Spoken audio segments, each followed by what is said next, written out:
This podcast and every other podcast that I make is brought to you by our supporters on Patreon. They got this episode about a week and a half early and with about 15 minutes of extra content, I think. And I do want to note, part of why it's delayed is because I tried to fix the double audio on our guest's track. I did my best, but apologies in advance for the echo on this episode. Hope you enjoy the episode. Hello everyone.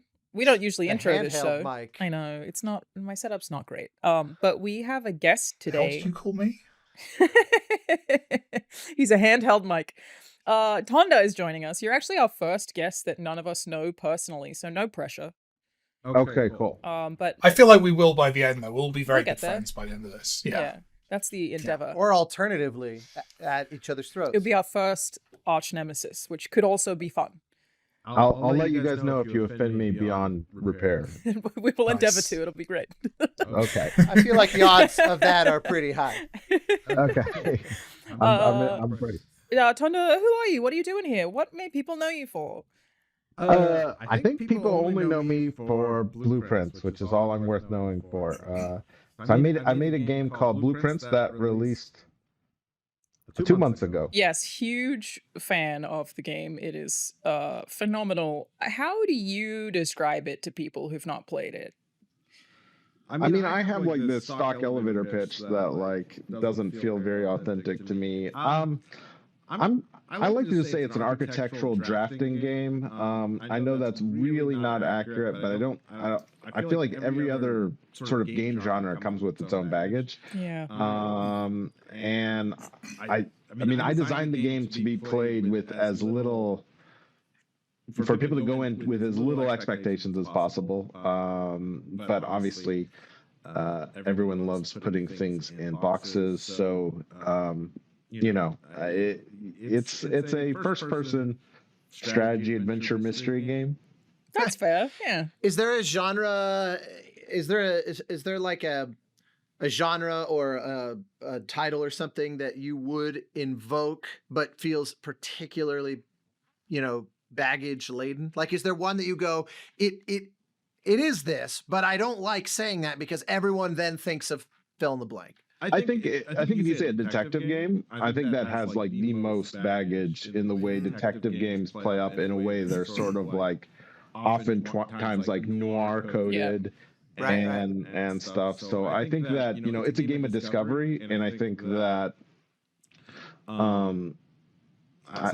would pick that out as probably the one that I think people that enjoy those types of games will enjoy Blueprints, but calling it that, it really doesn't paint anywhere near. I've been trying to make Myst like a thing.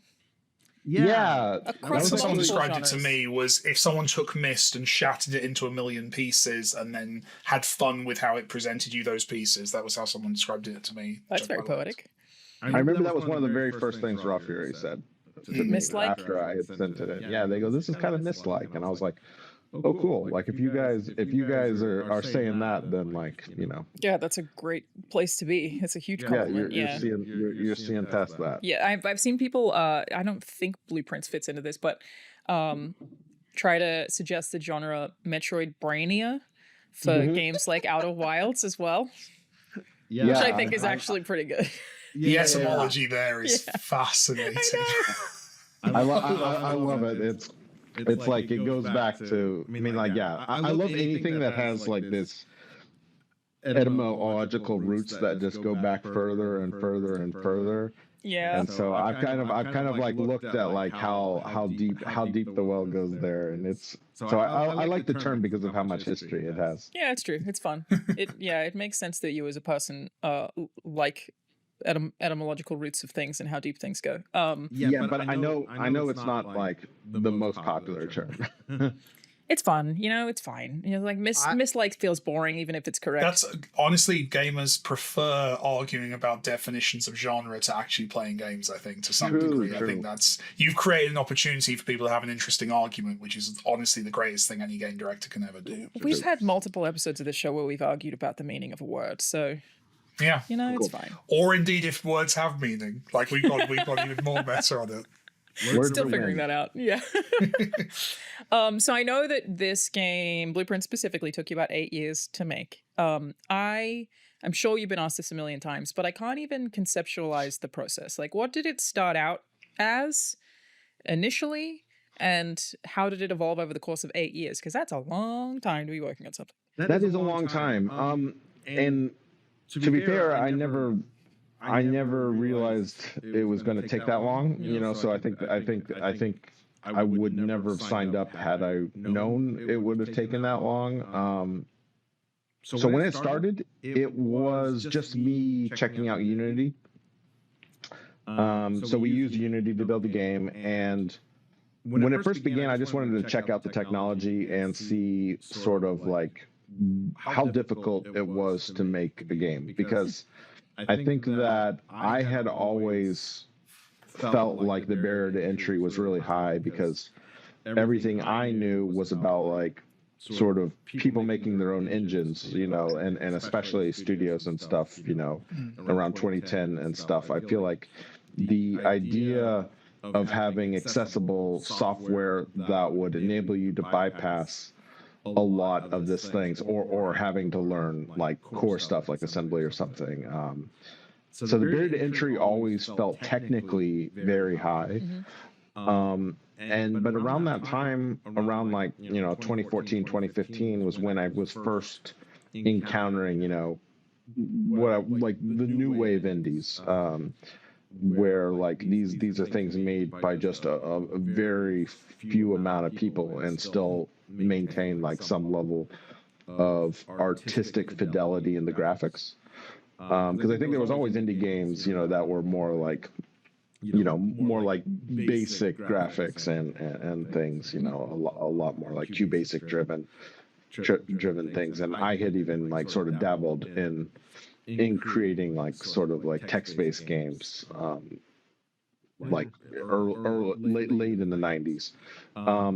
But yeah, so this was just me kind of exploring the technology, and literally the first thing I started working on when I was playing around was Blueprints, or what became Blueprints.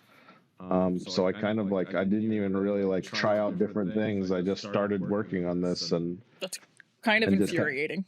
You're like, oh, I wanted to learn something and I tripped and fell. It's such an origin story though for so many games of like, this was an experiment that got out of hand. Yeah. Like it's I love that. It's one of the things I love about indie games. I feel like no one accidentally makes a AAA game. No one's, you know, that just can't happen. Whereas I feel like so many indie game stories start with like the game I did back then called Thomas Was Alone. Literally, was a running joke with the porting house that the file was called Teaching Myself Unity. So exactly the same thing. I also feel like there's a lot of purity in that, right? That like you're getting involved in something creatively because you have interest in learning. And I feel like those motives tend to carry you a lot further in learning a new discipline than like the people who go, well, I want to become a famous indie dev, or I want to make a huge game. That will carry you maybe a year, not very far though. I want to learn a new thing. Yeah, that can carry you 8 years through something for sure. It's good motive to have for sure. And then you make a game about obsession and drafting of things, which feels very fitting, right? Yeah. I think my folder was called Rooms. Nice. The project folder. So it was just making some rooms. It seemed from your chat with Trent that also the development, like very on point with what you're talking about now. The arc of it is so interesting. How a lot of games like this, like indie games that sort of have this concise idea at their premise, like in defiance to what Mike was saying about the AAA games, where it's all about, you know, just this interweaving of all these different features, and it takes a trillion people to pull it off. I remember, you know, 10-ish, well, more now, years ago, when Andy Schatz made Monaco, it was a game jam over about 48 hours. That they made the prototype that basically won the Seamus McNally Prize at GDC, and then was like, oh, we should make a full game, which then took like 2 more years. And it felt like the game jam got you through 80% of the game, and then the subsequent 500 days, or, you know, whatever is that last seemingly much smaller portion. Yours is sort of seemingly that, but on even more exaggerated timescales. I mean, it sounded like you had the basics of this game within like 2 months or something. You said? Yeah. So in I think it was 3 months from when I actually got started with Unity that I had the what I consider the full game done. Where like you That's could find. insane. Yeah, you could really find room 46. Now the caveat was it was created with all stock assets. So I did not have any artists working on the game. I think all the textures were being grabbed from stock image sites, and all the furniture and things were, either from Unity Asset Store or Turbo Squid or something like that. No, but still, I mean, the design and the conceptualization is the really, really that's the hill to have crossed on your game. And I did not even anticipate that I was going to start over from scratch and kind of rebuild this back up, which I eventually did. So I eventually threw out at year 2. I threw out everything because I had kind of like coded myself into a corner where I was like, okay, this is really hard to implement new ideas or new things. And now I have a so much better idea of everything. But it did feel like that, where I always felt like, at first I was like, okay, it took me 3 months to get to this stage. Now I'm going to bring in sort of bespoke models and replace things. And at the time I just thought I was going to retexture everything to try to marry these disparate modeling styles that were created from all that stuff, which led to me getting an art director and overhauling everything. But I did think it was only going to take like an additional 6 months to wrap everything up. And eventually that 6 months turned into, okay, this is going to be a year because we're going to redo everything. I'm like, if it took me 3 months the first time, it'll probably take me less the second time, but the second time took me 2 years. Because it just became so much more detail oriented.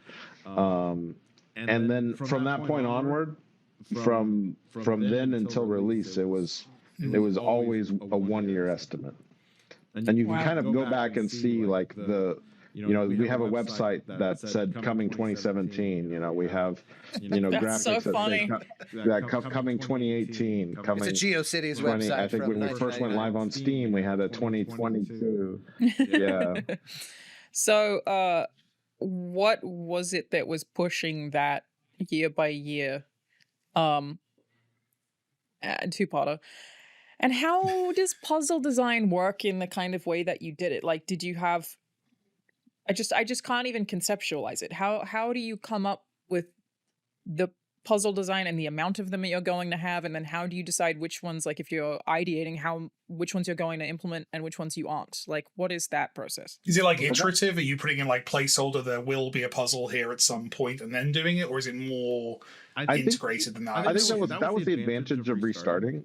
I think I had a pretty good idea of the web of systems, right? Because there's a lot of interconnecting pieces, and this is not, these puzzles are kind of they connect in a lot of different ways, and they're not, and they're about as far from linear. I guess the experience is about as far from a linear experience as you can get.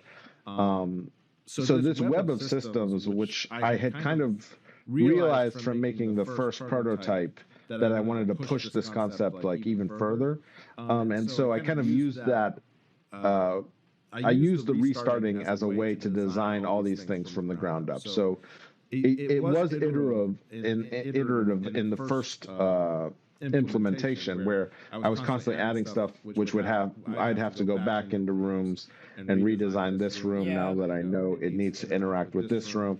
And so it was a lot of work, and I knew that it'd be a lot less work if I did a lot of planning up front.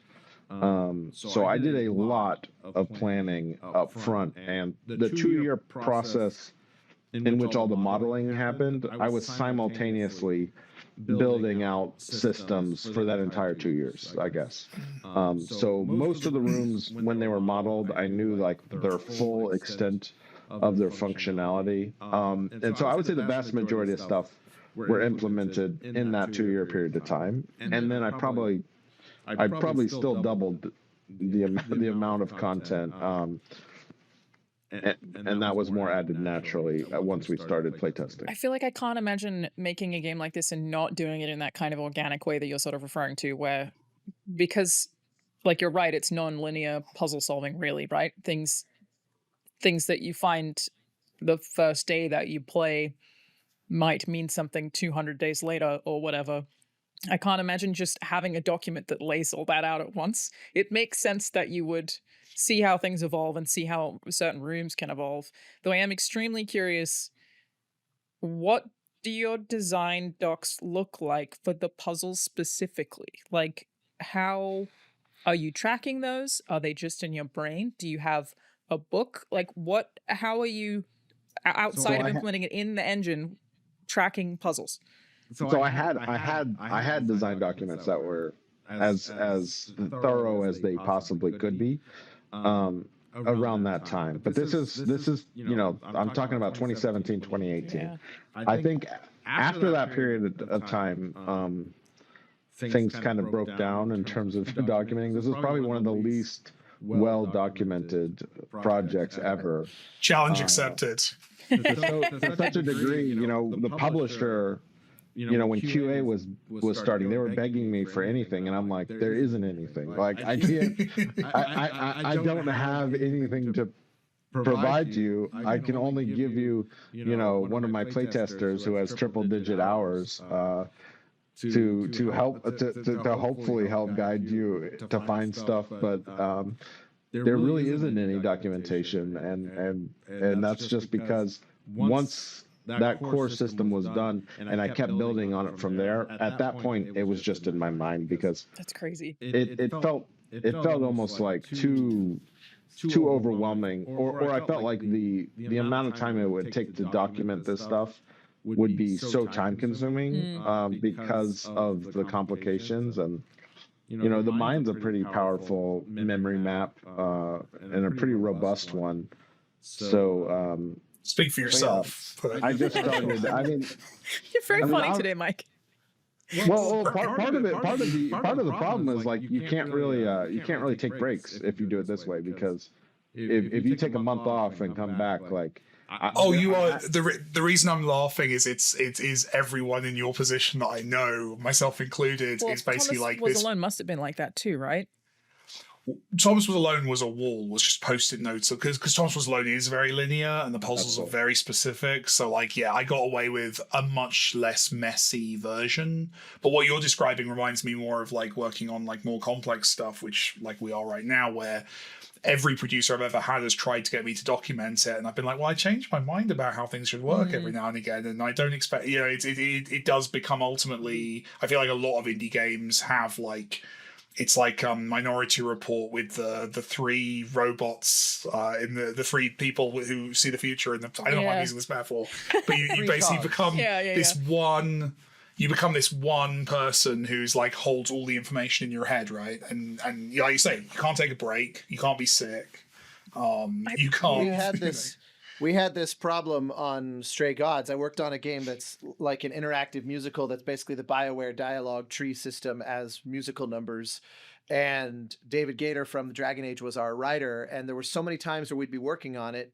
Again, it was similar, 5-year period, so only about half yours.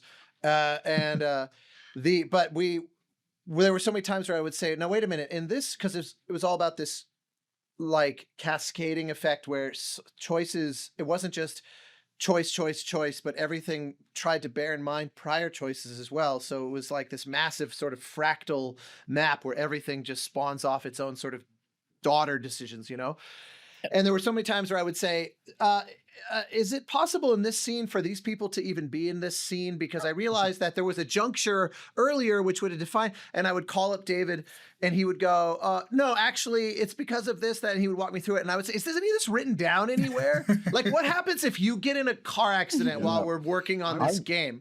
And it was like, yeah, you'd be fucked. I was worried. I was worried about that. I was like, if something happens to me, this is going to be very difficult for the next person to pick up and try to finish this. It's a sad thought I have on every project, is the point where I can die.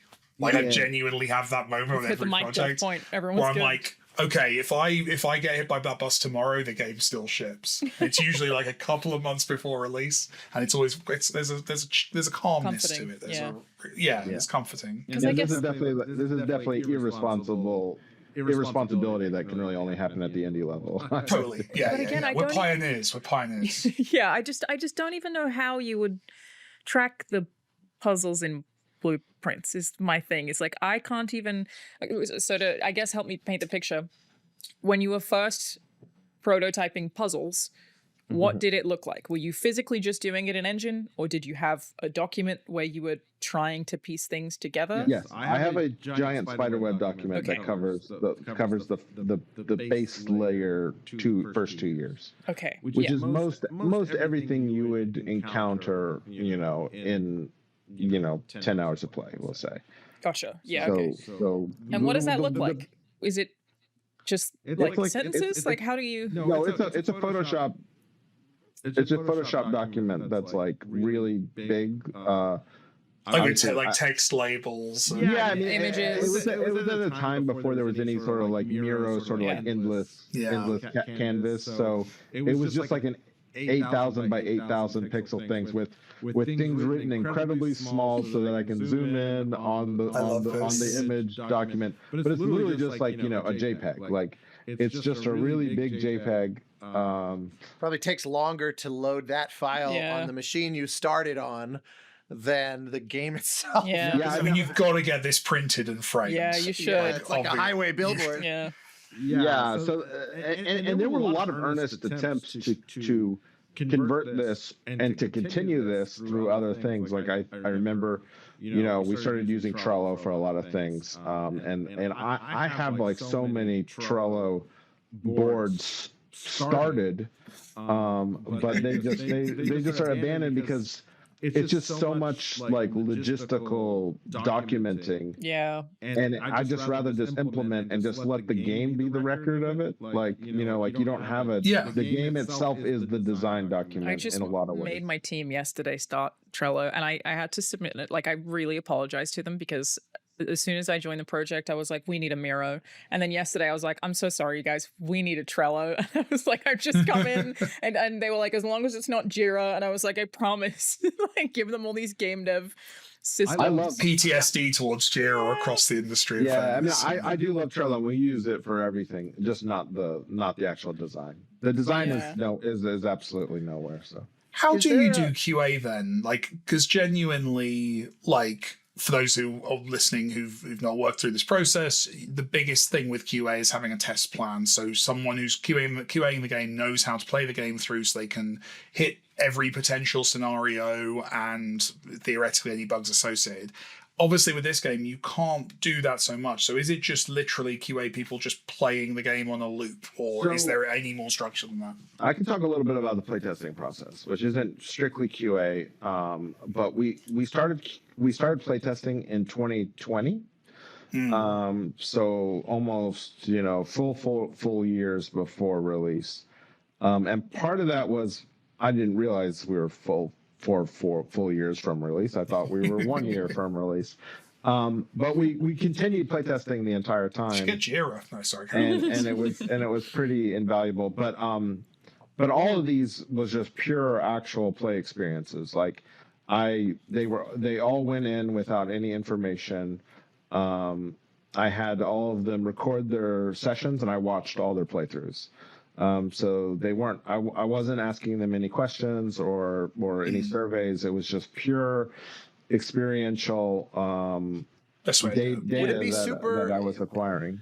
When you would watch those, and if they ever hit some kind of blocker bug, would it be really obvious to you from watching it where that had happened, just given how much of this was in your head, or would it require some kind of digging? Well, I mean, I think that's why I had to actually watch the full playthroughs, right? Like I wouldn't really know where things went wrong in their logic, because in blueprints, a lot of times you're making assumptions based on the particular set of things you've seen, and no one else is going to have that. So, from a QA standpoint, it's really impossible because you're playtesting their brains. You're actually kind of playtesting. Well, that's what I'm saying is, from a QA point of view, I don't get how it works, given that anyone could have seen any random sequence, and theoretically, two cards, if played or if seen after each other, could create a bug that No, someone else isn't going to say. Yeah, I mean, luckily the actual coding is all very simple. Okay, so it kind of doesn't generate many bugs, basically. Yeah, well, I mean, it did just because of the massive how big it is. Right. But it was we caught a lot of it just through 4 years of playtesting. I see So what you're saying. by the time we got to QA, it was mostly a bug-free experience for the most part. But obviously, just how varied it is, like, you know, to this day, there's still obviously tons of people encountering bugs. They're just not many people encountering the same bugs. Right. And that's the thing. And with a game as complex as yours as well, I imagine there were bugs that hit like in the first couple of days that you've never seen before, just because there were thousands of people going through. Yeah. So it's going to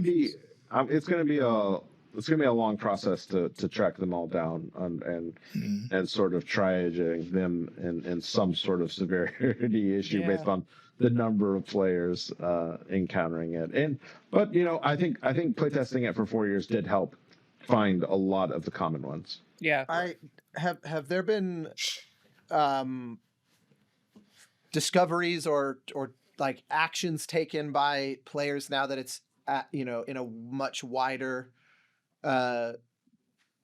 user base than pre-launch that you didn't see coming? It always feels like a little bit of a rite of passage with game release, that for all of the planning, day one, someone does something that no one ever even thought to try or something like that. Have there been things like that on this one? I mean, yes. I wish I could share them, but they're all like really spoiling. but there's Fair enough. There's always I think there's a lot. The whole game is kind of like a toolkit of ideas that you can learn techniques and the way rooms work and interact with each other, and then deploy strategies based on those ideas. And so to me, it's probably less like tangible things like manipulations and stuff, and more about strategies that I had never seen. Because It's sort of like nothing can any be wrong, system- really, right? Nothing can really be wrong. Like if you're doing something in Blueprints and it gives you the outcome you want, it doesn't really matter how you approached it. Yeah. It just matters that Yeah. you Yeah, and it's figured it out. robust enough that there's a lot of different potential ways to approach that. I really enjoyed in your talk, which I totally recommend anyone here listen to. I loved hearing you and Trent get into the way that tabletop games was so instructive for you, and it makes sense that things that involve a certain amount of live reactivity and improvisation, the lower tech the dependency basically to be able to play the game, the more it relies on just the intuitions of the person playing. It seems like that would be kind of the dynamic that's at play there, right? A game that is telling you can either do A or B, like a piece of software, I mean, that is telling you can do A or B, will funnel everybody, very quickly. But objects in your hands invite a design methodology that says, what if, it's really up to the limits of the imagination of the person wielding it? It's really clear. I should say it became really clear in hindsight after playing the game how much that was influencing you, but it was really cool to hear you kind of unpack that. And yeah, it makes sense that people would try things. It's like when you talk to the Larian folks and it's like within a day, even after all that time, people were doing things in Baldur's Gate that they thought, oh, wow, I never really saw that coming either, because it's just such robust systems, below the hood. And I think that's why 4 years of playtesting is also really nice, because when I'd see a player come up with an idea and try something, if it's a really cool idea, I'm like, something should happen, right? Like, so I'm gonna then maybe explore implementing that if it fits with everything else. So seeing people try stuff and then implementing those ideas into the game so that those ideas bear fruit. Yeah, I think that's a lot of it. Yeah. So actually, I had one other question that perfectly you half answered it already just then, and then unfortunately I have to leave early, and I will leave you all to it. But because of the nature of it, I was actually curious if the game would ever truly be finished from your point of view, because I thought. I could see two realities there very, very plausibly, that you either, in your mind, you kind of set to make this structure, and then once it's reached a certain critical mass, you feel like it now is what it is. You know, obviously there's always little improvements that we all creative types invariably want to be chipping away at, but from a kind of more foundational level, it now is what it is. But whereas my instinct from playing it was, you could literally be a madman who spends the entire rest of your life just making this thing bigger and bigger and more like it seems to invite a kind of infinite scope. That's like the Dwarf Fortress methodology, which is like just keep adding. Yeah, I think the only saving grace for me is my taste as a player, and I tend to like sort of like standalone complete experiences that aren't sort of like altered over time.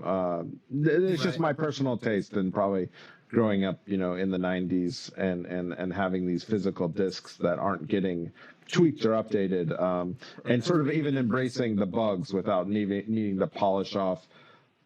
Because I've played a lot of games that end up polishing off a lot of the charms that I fell in love with, and revisiting them. So I think it's a trap, because we all have the ability now to tinker forever.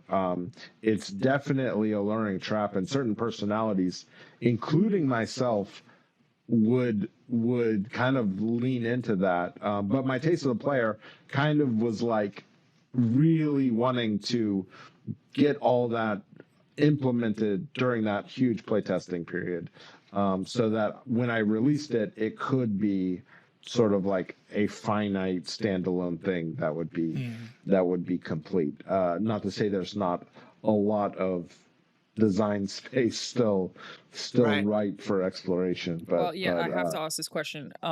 You can say no comment if you would like. Has anyone actually finished the game? Like, do you know of anyone actually having seen everything? I'll say no comment. Fair. Austin, we gotta lose you. Yep.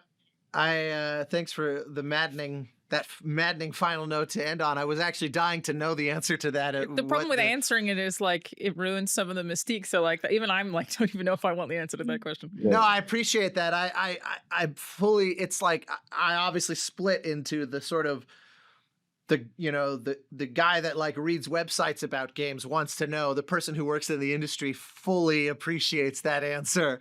And so, yeah, in any case, well, really nice to have met you. I will add that one of the things that I so loved about this game, when Alana and I talked about it, I was likening it to when I first played Sam Barlow's game, Her Story, which is similarly wildly nonlinear in the way that you sort of tackle it, and it just invites you to just sort of think of ideas, and then the game is impressively capable at meeting you where you are. And obviously, very different game from yours in essentially every way, but that.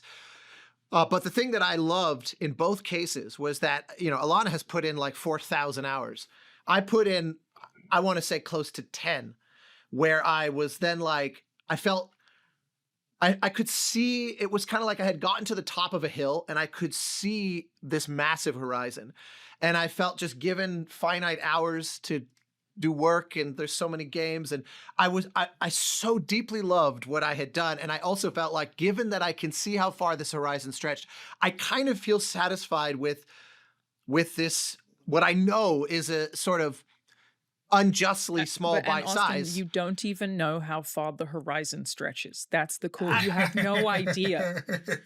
I just wanted to well, it's like I know that I don't with know. Which she said that actually scared me quite. Again, I played 100 hours of this game and still went, what the fuck? Like it's so extensive. Yeah. It's just it's a roundabout way of saying it's a truly rare. Honestly, Her Story is maybe the only other example I can think of having ever played as a ravenous constant gamer where I knew I had not sort of drunk of it all. And I did not love it less for that. Most games I then get frustrated and it's like a rage quit, or I stick with it and I resent it because I go, you're holding on to me like a junkie with a needle where I can't let it go, but I sort of wish I could. It's one of those that I will undoubtedly be circling back to it when schedule loosens up a little bit. But I loved that it was so enjoyable even up to that point. Very few games managed to hit that that sweet spot. I don't know if I'm articulating myself clearly, lets but I you really go. loved that. You're about allowed it. to leave, and that is nice. You're allowed to leave, Yeah. and I loved every minute that I was in there, and I didn't have that feeling of like I'm screwing myself if I back away, even though I know there's so much. I've barely scratched the surface. I just think that's a really rare design achievement. You usually are kind of like, yeah, I guess I'm just opting. It's like leaving food on the table where you just go, I know this is wasteful. I know that it is, and I just have to accept and make my peace with that. And it was a weird thing to feel like it's somehow different from that. So I don't know how that is achieved. I don't really know. Again, hopefully that feels a compliment to you. To me, it is a towering 100%, compliment. 100%. I think for me, without mystery, there is no magic. And so I think that I think in anything in life, you never want to turn over every stone, because when you turn over the last stone, there is no mystery. So definitely for me, the way I approach games is a lot of times I'll walk away, especially if I love the game, with more left to do, because then, all things being equal, I'll think about it a lot, and it gets to still live with me and occupy my thoughts. And then eventually, when I go back, then I'm really excited because on my second playthrough, there's still more to explore and there's still unknowns. So it's not, I think a lot of times with your second playthroughs of things, on some games, everything about the game. And to me, it's always more fun for those revisits when there's still things left to explore. So I fully understand the sentiment. I love it. Well, bravo. Sorry to have to run early. Nice to meet you. Catch y'all later. Likewise. See you later. This is And really Austin will cheesy. get to experience the rest of this conversation. Exactly. Mystery. later. He didn't overturn all the stones of this podcast. And as an aside, I only played Myst for the first time last year, and I immediately spoke to Mike about it on this exact show. You probably already know this, but I think it's very cool anyway. A lot of the playtesting for Myst was done D&D style. So they spoke through the game instead of having anyone actually play it at a PC. Because the thing that you're talking about is like their means of playtesting when they did it D&D, and they were like, okay, you walk into this room and you see these objects or whatever. Then whatever people's brains came up with, they implemented, which I feel is not dissimilar to your playtesting style of like seeing what people play around with. But I just think that's so cool and also very unique to this particular genre.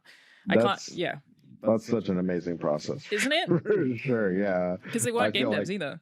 Yeah. And I think that those kind of solutions, it's cool to have people that are outsiders that come up with something from their own sort of experience that aren't necessarily the way things are typically done, because that ends up, the result is, it's like different ingredients in a recipe, right? Like it's going to turn out differently. And I think at this point, I think that's what most people are looking for in games is something that can surprise them, something that has a slightly different taste, even if it's a dish that they love and they know they love, in terms of people that play very similar games or similar genres. I think they're still looking for a variation of the recipe, a regional variant or something that will add some new textures to the overall dish. I'm sorry to take you back to very rudimentary questions, and I'm sure you've been asked before, Tonda, but I feel like my brain requires me to find the answer. How did you approach the puzzle design? Like how does that start? What is that? Where do they come from? Where did the ideas for these come from? Yeah, this is a hard one to answer because I'm not 100% sure. I guess for context, the reason I'm asking is that I want to try to put in some like multi-layered puzzle design into the game that I'm co-directing right now, and I was like, I tried to find information online for people who've made similar things and couldn't find anything that would teach me anything useful other than something that Austin pointed me in the direction of, which is the idea of like having the broader puzzle be in plain sight, but let people be distracted by the smaller ones. And that's useful. I'll tell you how I approached it. I'm not sure it's going to be super helpful because for me, I didn't really approach it with any purpose or any sort of like intention to create puzzles.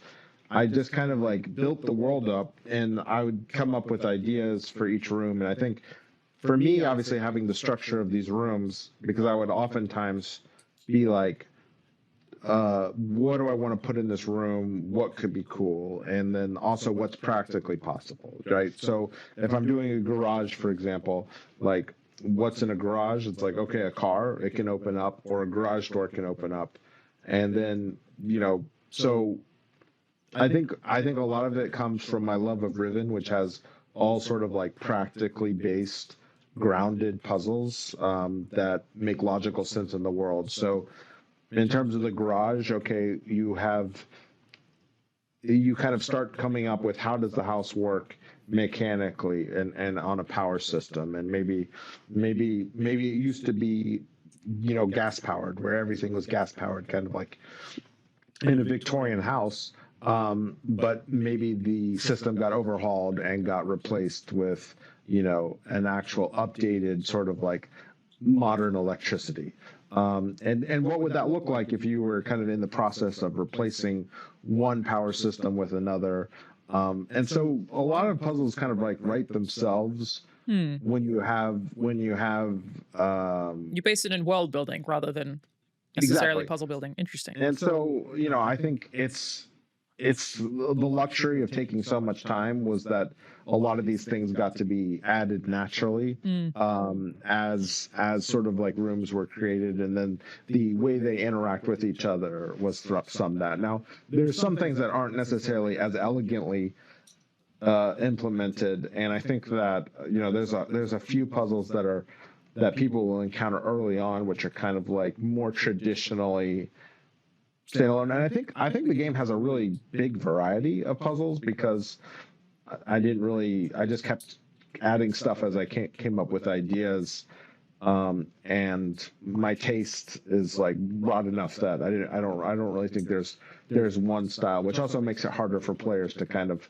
be able to predict the language that the game's speaking when solving puzzles, because it could be on one of many axes. But yeah, it's God. I wish I had an actual helpful. No, that is helpful. That is more helpful than you would think, because like when I'm thinking about how to start with puzzle design, I had never considered having it be world building based, which makes me feel dumb. But it makes so much sense that it's like, well, what can organically exist and what can I extrapolate from that is actually a very helpful tip. Because I've been like, it's interesting. I've been thinking solution first. I've been thinking, what do they get? And then what can I work back from that? That's what I have been doing. But it makes a lot more sense to think, well, where does it start and what does that mean? I mean, a lot of my favorite types of puzzles are just things that you don't explain how it works, right? Yeah. But it does make a logical sense. It's either a contraption in the world, or it's an obstacle that the player can't get around. It just has to figure out a way to get around. And then a lot of times, like, I mean, in playtesting, you see how players come up with ideas to get around this obstacle. And there'll usually be a couple ideas, and usually I would just let them all work. Like no matter what the player comes up with, I love puzzles that have multiple solutions and allow players to sort of work out, and that allows you to make puzzles that are more difficult, right? Like they don't have to be easy if you're allowing multiple solutions, which is cool too. True. And then obviously, if they're optional too, that makes them even better, because if the player can't solve them, then it doesn't necessarily hinder progress too. Which I guess related. This is a question when I told people that we were going to have you on the show, that I thought was a good question, but I don't even know how you would answer it. Is are there any puzzles that didn't make it?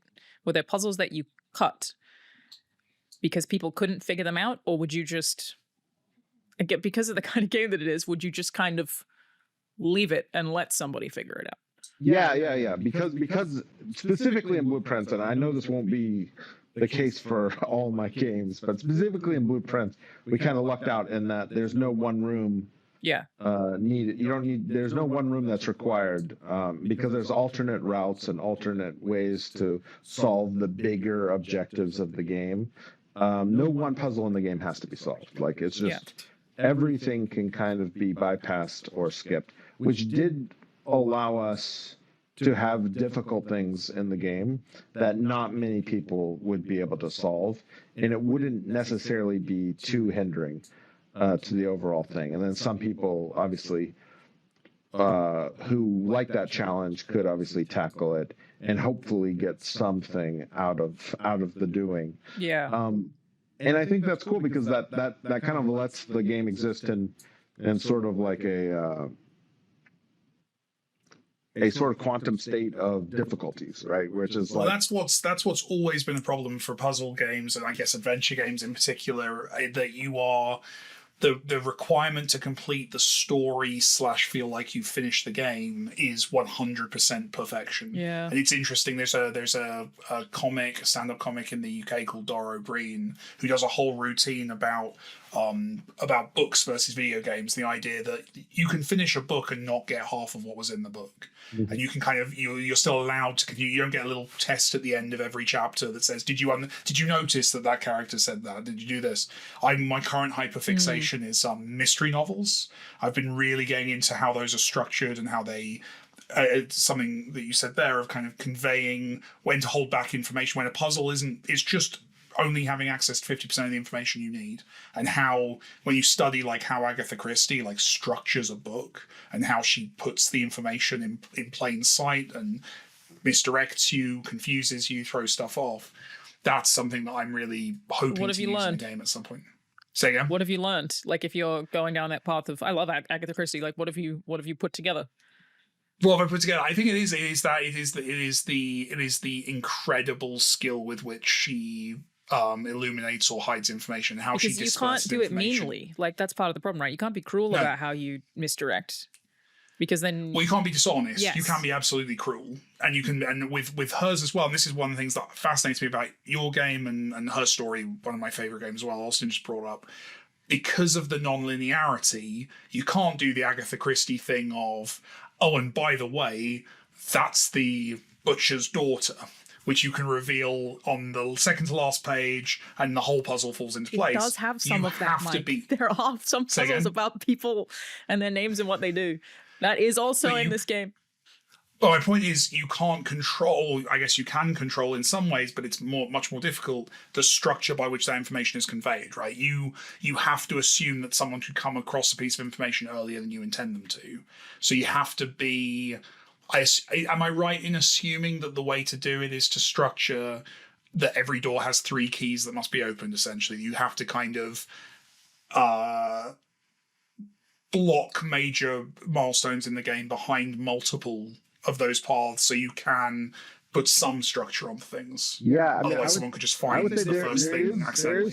There is structure, but it doesn't maintain the same logic for different systems. So I kind of get to do several different ideas that either could supplant that idea. I mean, certainly what you're describing is in the game on some levels. Yeah, for sure. Okay, that's intriguing.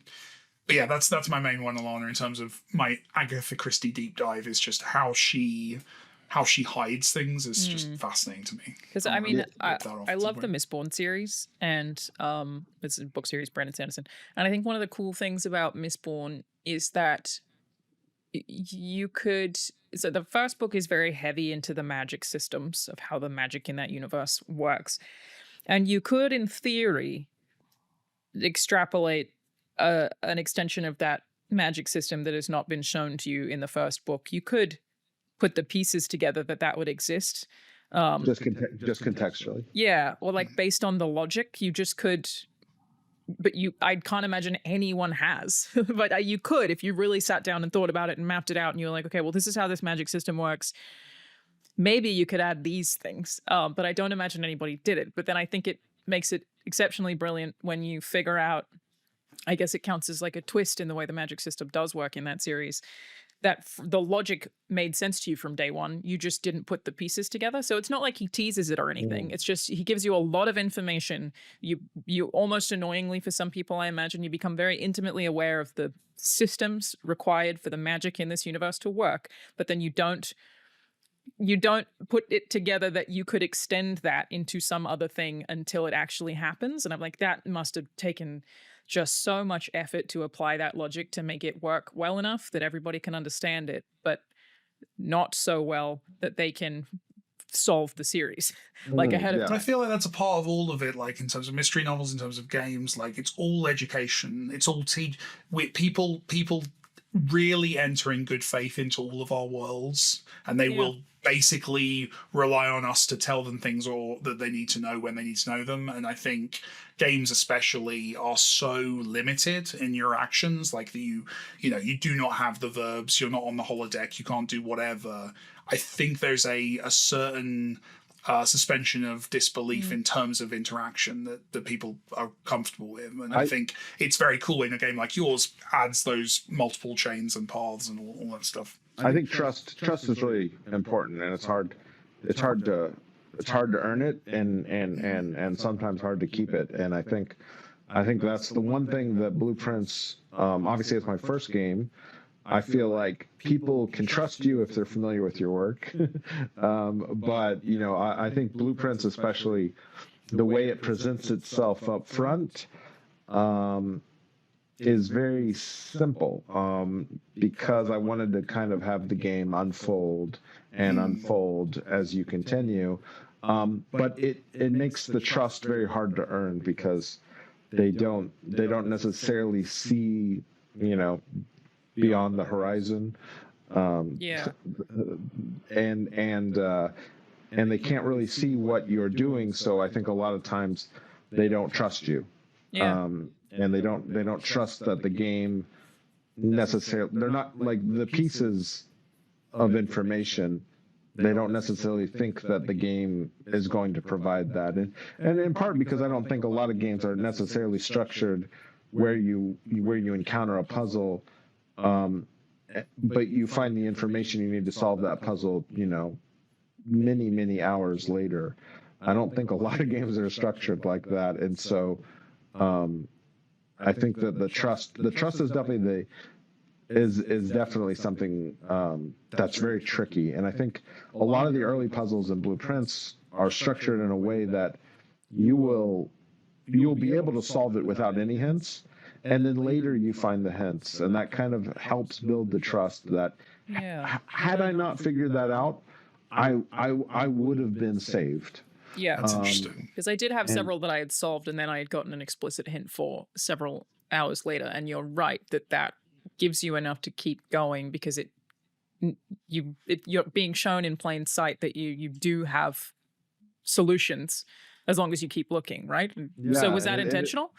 Yeah, and I think it's it's cool it's cool that it works on two levels. Is that the hint can help someone who missed it, but it can also help build a foundation of trust for people that didn't miss it, that did solve it without the. Again, something you hear from teachers a lot is that it's half of the job is teaching the kids a new thing that they don't know yet, but the other half is the reinforcement, is the making them comfortable, making them use this word in a sentence, but also acknowledging that they successfully did that. And I think there's a lot of kind of syncing up there for sure. I mean, there's definitely also stuff in Blueprints where it's like and trust is such an interesting gameplay mechanic. Like, I know that's not the right phrase, but you know what I mean?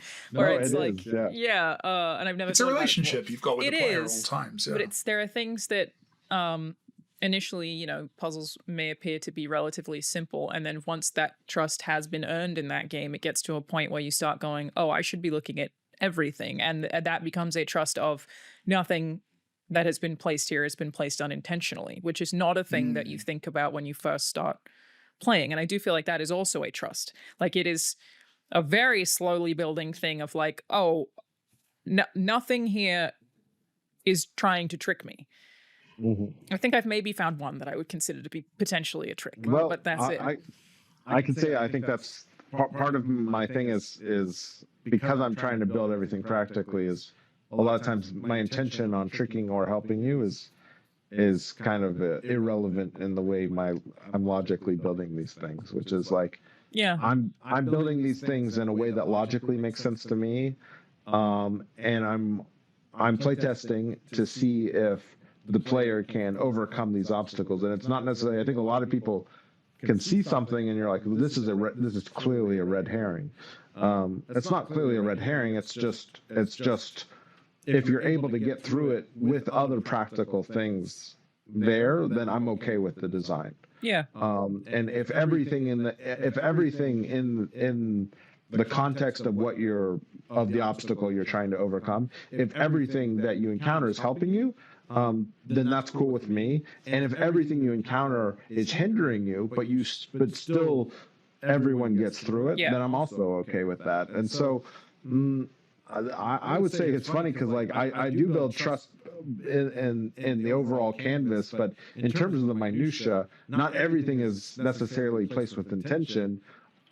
It is in terms of the world design, but not mechanically. Sure. And I think that's just generally how because I like everything grounded and functional is everything is kind of placed first in terms of, is this realistic for this world? Is this practically justified to have this stuff in place like this? And then you're not cheating, basically. And the trust is maybe like even like a bigger picture concept. Well, because like I love Grim Fandango, but I didn't trust it. There were so many puzzles in those 90s like point and click adventure games where I was like, you're not going to tell me how to solve this, and it's like absurd thinking about some of the stuff we had to solve. Like I love that game, I don't trust it at all.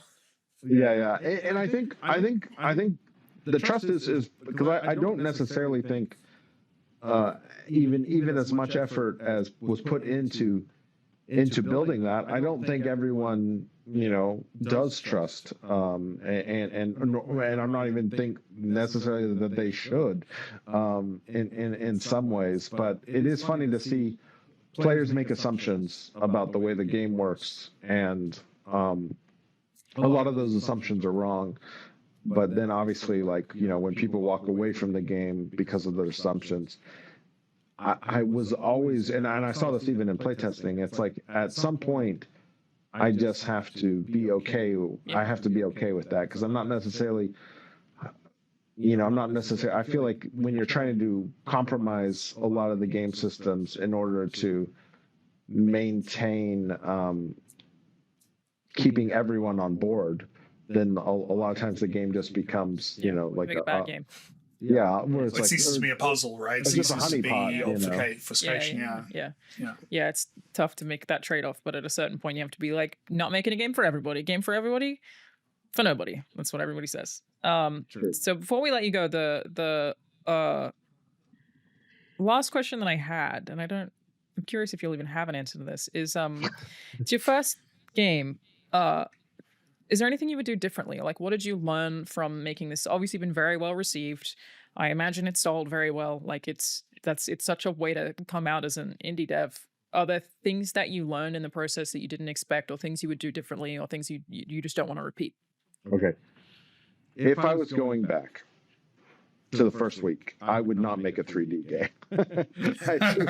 I just would not have done it. I feel like all of the technical obstacles that we faced, all of my ambitions as a storyteller, all of this was very much hindered by my technical abilities, by the scope and the size of our team. And it was something I had to constantly fight with to get to work, and ultimately took a lot more time. Now I'm aware probably that like maybe the effort is worth it at the end of the day. Is obviously maybe 3D is somewhat attractive at a certain point, but I would just much more rather, and I will probably move into 2D work for at least a little while until you get over the PTSD. Yeah, because it was hard. So that would be the first thing I change, and especially if someone's just getting started in the indie scene and things, I would say 2D seems a lot more manageable. Now I haven't done it, so this could be a classic. This seems no, it is. Yeah, I was going to say, Mike, you've made both. No, it is. Yeah, no, it's definitely easy. Okay, cool. When making a 2D game, yeah, it feels great so far. Cool. Yeah. So yeah, I'm definitely going. I'm going that direction. Yeah. So that would be one thing I definitely change, and then obviously just a lot of optimization things, which is obviously Blueprints was wildly inefficient, and I would not change a lot of that. Like I think like the freedom, like Mike was talking about, like the I would never want the overall structure that you talked about, where you have like this period of time for ideas and for brainstorming. I think I always would want the freedom to be able to come up with an idea and implement it regardless of the consequences. And Blueprints, like, there were ideas that cost me years of my life. And if they were good, I would do them. I would just like be like, okay, well, this is going to take a really long time, but I think the end result will be really cool. And so I feel like those are the best type of ideas. Like if it's also just being able to like step away from an idea, which is reading between the lines. That's what you're saying as well. That kind of we're terrible as an industry at editing, right? At going, this thing we've spent so much time and money on is shit, and we should just remove it. And I think that what the freedom and the structure you're talking about gives you space to do that as well. So yeah, I think that would lead to cooler stuff. So yeah, I hope you can continue to work that way. That would be amazing. I think so. I think I'm going to keep my ambition lower, which should still be able to maintain the level of autonomy and things. I also think I did like a little bit different because I actually kind of finished my game before approaching publishers. So I wasn't They like that. Yeah, They certainly like that right now. Yeah, it's like, here's the thing. And I know not everyone will have that sort of luxury to be able to do, but certainly if you can, I think it's cool to at least be able to work without any sort of milestones. This is the least realistic thing ever. I probably can't even in good faith recommend this, but I'm going to continue to do it. Yeah, I think that's great. I love that for you. That's really cool. Yeah, there was a thing that we did at when I worked at Sony Santa Monica Studio that like I definitely think implementing like grand scale ideas that have risk of failing is a lot harder at AAA. But they would call it the scopening, which I guess is like comes from a studio that is very large and has a long legacy and has released a lot of games where our leadership knew when things had gotten out of hand, and so they did a scopening, and you'd like be sitting there waiting to find out what got cut, like how many things got cut. Sounds like a term that would evoke terror. Yeah, I don't think that they officially called it that, but that's like what me and the team of writers were calling it, the scopening. And yeah, it was like, all right, I guess let's see what's happened. But at the end of the day, I think it's required that AAA do that early. Rather than late. It's actually extremely helpful to have it that way around. That's an experience thing that comes with AAA. That's like a team appreciates doing it as early as possible rather than doing it, 6 months before ship.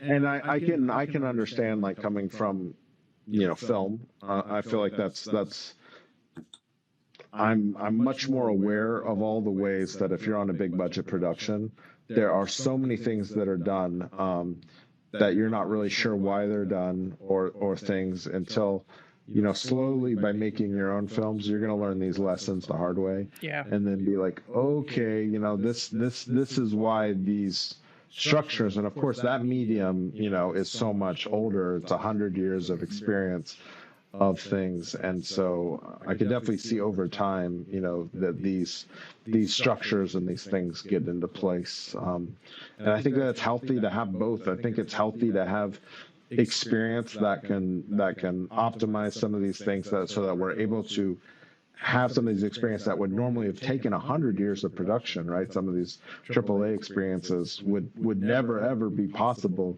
without cumulative knowledge of professionals over time. But then you also need people that ignore all of those rules and all of those sort of structural foundations just to be able to try new stuff and be free to fail.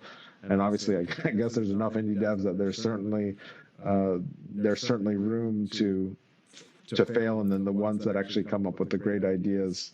Yeah, it's a nice thing about indie dev, right? It's like you get to fail while you're doing it. It doesn't happen so much at AAA. And I mean, Mike, we talk about this all the time, but like that's one of the things about the industry-wide layoffs that I feel like a lot of people don't account for is the knowledge losses and how terribly that impacts everything going forward. It's not, you're not just losing people and losing jobs, you're also losing 20 years experience that is very difficult to reteach if those people aren't there. It's like, it was more last week.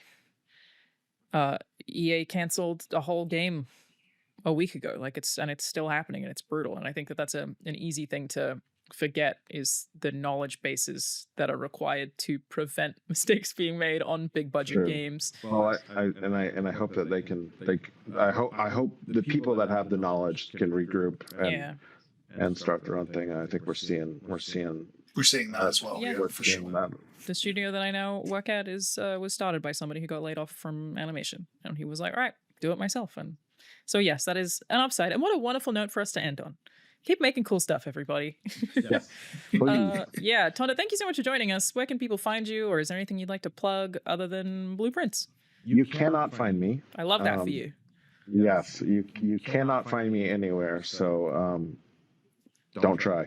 You can find Blueprints on Steam though, and Xbox and PlayStation. I will leave a link in the description. Thank you so much for joining us. Really appreciate your time. Okay. Sorry, the outro to the show is ridiculous. Hi, I'm a video game writer. That's my video game director. That's Tonda. He's also a video game director. We'll see you next time, everybody. Bye. Bye.